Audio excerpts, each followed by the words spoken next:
Hello guys, आज हम पढ़ने वाले हैं चैप्टर 9, ठीक है, क्लास 8 का रिप्रोडक्शन इन एनिमल्स। ठीक है, तो इससे पहले हमने पिछले क्लासेस में बहुत सारे 7 क्लासेस में जब थे होंगे आप, तो उस समय आपने किसके बारे में पढ़ा होगा? डाइजेस्टिव सिस्टम के बारे में, रेस्पिरेशन के बारे में। ठीक है, तो जिस तरीके से ये सारी प्रोसेसेस हमारी बॉडी के अंदर चलती है, इम्पॉर्टेंट है। ठीक है, उसी तरीके से जो रिप्रोडक्शन है वो भी क्या एक बहुत क्या है, ह्यूमन जनरेशन को या फिर एनिमल जनरेशन को आगे बढ़ाने के लिए बहुत इंपॉर्टेंट है। ठीक है, तो अगर रिप्रोडक्शन की बात करूं मैं, तो रिप्रोडक्शन का मतलब क्या होता है? री मतलब होता है फिर से, और प्रोडक्शन मतलब होता है कुछ प्रोड्यूस करना, मतलब पैदा करना। ठीक है, तो हम क्या करते हैं रिप्रोडक्शन से? आप समझ ही गए होंगे कि जैसे एनिमल्स होते हैं, ह्यूमंस होते हैं, तो वो क्या करते हैं? अपनी जनरेशन को आगे बढ़ाने के लिए क्या करते हैं? रिप्रोडक्शन करते हैं। और क्या होते हैं? छोटे छोटे बेबीज को क्या करते हैं? जन्म देते हैं ना, छोटे छोटे बेबीज को बॉर्न करते हैं। तो यही है, इस चैप्टर में हम पढ़ेंगे कि एनिमल्स जो होते हैं वो किस तरीके से रिप्रोडक्शन करते हैं। ठीक है, अगर मैं इसे डेफिनेशन के फॉर्म में लिखूं, the process of producing young one of the same species. ठीक है, अब जैसे ह्यूमंस है, तो ह्यूमन का जो यंग वन निकलेगा, यंग वन मीन्स जो चाइल्ड होता है, ठीक है, तो वो निकलेगा तो वो कैसे होगा? उसी स्पीसीज का होगा ना, वो भी तो ह्यूमन ही होगा। ठीक है, जैसे एनिमल्स है, डॉग की बात करूं तो डॉग के पपीज देखे होंगे आपने। ठीक है, कैट के भी छोटे छोटे देखे होंगे पपीज। तो इसी तरीके से क्या होते हैं कि द प्रोसेस, वो प्रोसेस जो प्रोड्यूस करती है यंग वंस को of the same species is called reproduction. ठीक है, तो रिप्रोडक्शन हमें समझ में आ गया कि क्या होता है, वो प्रोसेस जिसके द्वारा हम क्या करते हैं, अपनी जनरेशन को आगे बढ़ाने के लिए क्या करते हैं? ऑफस्प्रिंग, ठीक है, या फिर जायगोट बनाते हैं। जायगोट अभी समझाऊंगा मैं क्या होता है। ठीक है, तो वो क्या होता है? रिप्रोडक्शन होता है। अब मैं मोड्स ऑफ रिप्रोडक्शन की बात करूं तो मेनली रिप्रोडक्शन हमारा होता है दो टाइप का। एक होता है सेक्सुअल रिप्रोडक्शन और एक होता है एसेक्सुअल रिप्रोडक्शन। ठीक है, अब सेक्सुअल रिप्रोडक्शन क्या होता है? सेक्सुअल रिप्रोडक्शन होता है जहाँ पे हमें मेल और फीमेल दोनों की क्या होती है, दो पेरेंट्स की क्या होती है, जरूरत होती है। ठीक है, जैसे हम ह्यूमंस हैं तो हमारे भी जो मॉम और डैड हैं, तो यहाँ पे क्या है, दो दो दो की जरूरत है ना, हमें मेल और फीमेल की जरूरत है। ठीक है, जहाँ पे हमारी मॉम क्या है, फीमेल है, और मेल कौन है? हमारे डैड। ठीक है, तो इस तरीके से क्या है, दो लोगों की जरूरत पड़ती है सेक्सुअल रिप्रोडक्शन में। ठीक है, जिसमें क्या होता है कि जो दोनों मेल और फीमेल होते हैं, उनके जो रिप्रोडक्टिव पार्ट होते हैं, उनको उनका जब क्या होता है, जब वो रिप्रोडक्ट करते हैं एक दूसरे के साथ, तो हमें क्या मिलता है? प्रोडक्शन में हमें क्या मिलता है?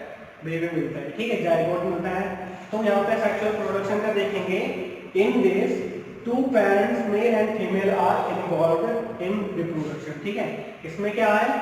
दो चाहिए, मेल और फीमेल। ठीक है, सेकेंड थिंग है इसमें मेल एंड फीमेल गैमेट्स। अब मेल एंड फीमेल गैमेट्स क्या होता है? मेल एंड फीमेल गैमेट्स क्या होता है कि जो मेल से निकले हुए गैमेट्स होते हैं उनको बोलते हैं रिप्रोडक्टिव सेल बोलते हैं। एक तरीके से जो गैमेट्स होते हैं उनको बोलते हैं रिप्रोडक्टिव सेल। ठीक है, तो सिंगल सेल रिप्रोडक्टिव सेल का मतलब क्या होता है? जो प्रोसेस करता है बेबी को बनाने में, बेबी को या ऑफस्प्रिंग या जाइगोट बनाने में जो प्रोसेस होता है उसको बोलते हैं हम रिप्रोडक्टिव सेल्स, या फिर क्या बोलते हैं उसे? गैमेट्स। ठीक है, तो ये मेल और फीमेल दोनों में होते हैं। जब मेल गैमेट और फीमेल गैमेट क्या होता है, एक दूसरे में फ्यूजन करके ये दोनों मिलकर क्या करते हैं, जैसे हमारा एक मेल गैमेट मिला और एक फीमेल गैमेट मिला, तो ये दोनों एक दूसरे के साथ मिक्स होके एक क्या बनाते हैं? एक सिंगल सेल बना देते हैं। ठीक है, उस सिंगल सेल को हम क्या बोलते हैं? जाइगोट बोलते हैं। ठीक है, उस सिंगल सेल को हम क्या बोलते हैं? जाइगोट बोलते हैं। Male and female gametes fuse to form a single cell. ठीक है, ये हम लिख सकते हैं कि जो मेल और फीमेल के गैमेट्स होते हैं वो एक दूसरे के साथ मिलकर क्या बनाते हैं?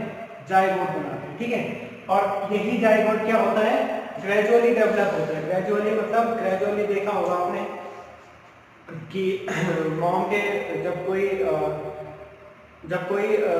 प्रेग्नेंट रहता है तो उससे उसका पेट फूल जाता है ना, तो धीरे धीरे हर महीने थोड़ा थोड़ा क्या होता है, वो ग्रेजुअली क्या होता है, डेवलप होता जाता है वो। तो वो क्या होता है, फीमेल्स के अंदर होता है, ठीक है। जो जाइगोट बनता है वो कहाँ बनता है, फीमेल्स के अंदर बनता है, ठीक है। तो फीमेल्स के अंदर वो क्या होता है, धीरे धीरे ग्रेजुअली क्या होता है, डेवलप होता जाता है, बड़ा होता जाता है, और ठीक है 9 मंथ के दौरान क्या करते हैं, वो डिलीवरी हो जाती है बाहर, ठीक है। और डिलीवरी होने के बाद में जो चाइल्ड होता है, छोटा सा बेबी होता है, वो क्या होता है, धीरे धीरे बड़ा हो जाता है और कैसा बन जाता है, एडल्ट बन जाता है, जैसे कि हम अभी हैं, ठीक है। तो एडल्ट बनता है विद द जो कैरेक्टर होता है, ठीक है, जो उसका कैरेक्टर होता है वो किसकी तरह होता है, सेम उसके पेरेंट्स की तरह होता है, ठीक है, मॉम और डैड की तरह। जैसे उनके मॉम और डैड होंगे ना, अब जैसे बोलते हैं कई बार कि इसकी आंखें आप अपनी माँ पे गई हैं, इसके बाल अपने पापा पे गए हैं, तो इसी तरीके से क्या होते हैं, दोनों के सिमिलियर जो कैरेक्टर होते हैं, ठीक है, कैरेक्टरिस्टिक्स होती हैं, वो क्या आती है, चाइल्ड में आ जाती है, जाइगोट में आ जाती है, ठीक है। तो ये हो गया आपका सेक्सुअल रिप्रोडक्शन, ठीक है। अब बात करते हैं एसेक्सुअल रिप्रोडक्शन की। तो अब सेक्सुअल रिप्रोडक्शन किसमें होता है, ह्यूमंस में होता है, एनिमल्स में होता है, ठीक है। अगर हम बर्ड्स की बात करें तो बर्ड्स में क्या है, बर्ड्स में भी होता है ये, ठीक है।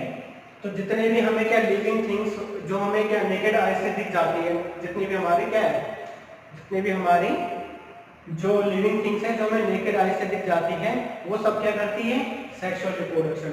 और कुछ चीजें ऐसी भी होती है जो बहुत छोटी होती है, मतलब जो हमें नेकेड आई से नहीं दिखती, वो भी कुछ चीजें क्या करती है, सेक्सुअल रिप्रोडक्शन करती है, कुछ करती है एसेक्सुअल, ठीक है। तो अब एसेक्सुअल रिप्रोडक्शन की बात करें तो इसमें in this only one male और female is involve in reproduction, ठीक है। इसमें क्या है हमारा, इसमें दो लोगों की जरूरत नहीं होती हमें, ठीक है। मतलब मेल और फीमेल दोनों की जरूरत नहीं होती, या तो मेल हो या फीमेल हो, ठीक है। दोनों में से कोई भी क्या कर सकता है, रिप्रोडक्ट कर सकता है, मतलब जनरेट कर सकता है, ठीक है, जाइगोट को। इन दिस सेक्स सेल्स या गैमेट्स आर नॉट प्रोड्यूस्ड। तो जब दो लोगों की जरूरत ही नहीं है तो गैमेट सेल्स भी क्या प्रोड्यूस करने की भी जरूरत नहीं है, ठीक है। No fusion of gametes takes place, इसमें कोई फ्यूजन नहीं होता, जैसे यहाँ पे फ्यूजन हो रहा था ना गैमेट्स का, तो जो मेल गैमेट्स थे और जो फीमेल गैमेट्स थे उनको क्या हो रहा था, उनका मिक्सअप हो रहा था, फिर जाइगोट बन रहा था, ठीक है, फॉर प्रोडक्शन ऑफ जाइगोट और ऑफस्प्रिंग, ठीक है। तो यहाँ पे कोई भी गैमेट फ्यूजन नहीं होता, ठीक है, गैमेट्स का फ्यूजन नहीं होता। तो ये किस चीज में हो सकता है, जैसे आपने देखा होगा पेड़ है, ठीक है, तो पेड़ क्या करते हैं, जो पेड़ देखे होंगे आपने, तो कई सारे क्या होते हैं एक जगह से काट के, अब जैसे रोज देखा है ना, तो रोज का हम प्लांट कैसे करते हैं, उसको इस तरीके से कट करके तिरछी शेप में उसको लगा देते हैं, ठीक है। तो वो क्या हो गया, वो अपने आप में क्या है, या तो वो मेल रहा होगा या वो फीमेल रहा होगा, तो उसने क्या किया, एक नए प्रोडक्ट को जन्म दिया ना, एक नए प्लांट को जन्म दिया उसने, तो वो एक एसेक्सुअल रिप्रोडक्शन का एक एग्जांपल है, ठीक है।